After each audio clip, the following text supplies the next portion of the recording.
फ़कीर हिकिड़े मरतबा छा थियो, रात जे टाइम सभई माण्हू तो ख़बर रात जे टाइम ते माण्हू चोरी भी कंदा आहिनि छा, सभई माण्हू की जेतिरो जाम तेतिरा कम सभई माण्हू छा छा कनि था। त वताये फ़कीर रात जो आख़िरी हिस्सो त ॾिसे पियो केरु जेके हीअं केरु मजमे जे ते 8-9 माण्हू वञनि पिया। वताये फ़कीर खे शक थी वियो इहे हुजनि न हुजनि केरनि चोर हूंदा, इहे हुजनि न हुजनि केरु हूंदा चोर हूंदा। त वताये फ़कीर चयो ॾियो ख़बर ॿ केॾे थो अचे, ईअं असां हेॾा होॾा चए वञो न वञो मूंखे ख़बर आहे चोरी करण था।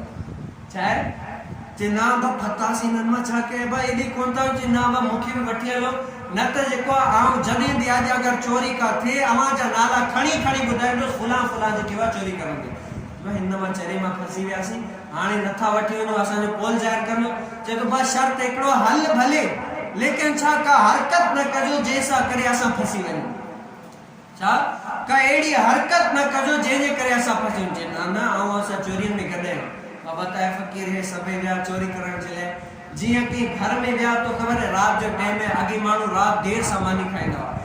रात जो टाइम है त माण्हू जॾहिं घर में दाख़िल थिया के माण्हू सुता पिया आहिनि के कीअं सभई चोर चोरी करण लॻिया। हिकिड़ी माई हुई जे अन्न बि पचायो त उहो उते ई हुनखे निंड लॻी वई ऐं ॾोही हथ में सभई वताये फ़कीर खे चऊं चोरी कर। उहो छा के ॾिठई त अन्न खे तर पियो लॻे, उहो वरी अन्न खे ॾोही ॾियण लॻो। छद नखे चोरी कर हेॾा होॾा चए न बा अन्न तर लॻियो ऐं इहो कोन छॾींदो पर छदे नखे चए न न आउं छॾींदुसि कोन। त उहो चोरी करण लॻा चए गुम थी वञे तूं तेसि ताणी अन्न खे ॾोही ॾे। ऐं माई तो ख़बर आहे निंड में हुनजो हथ हीअं करे हथ हीअं अचे सबर कर अञा रजो कोन्हे।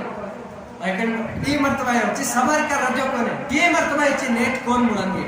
जीअं ॾोही कोसी खणी हथ ते विधी दौड़ करे चोर चोर चोर सभिनी खे पकड़े वरितो। छा क्यों उन बुरन के भी उन पंहिंजी सप में आणे करे बुरन सां चए त आउं बि बुरो आहियां, बेशक आउं बि बुरो आहियां, लेकिन छा बुरन के भी आखिरी कार पंहिंजी बुराई में फसाए करे उनखे फसाए छॾे हटाए छॾे। पर बुरे कमनि में भले ज़ाहिरी तौर ते आउं सां गॾु आहियां लेकिन छा साथ आउं बुरन सां कोन ॾींदुसि।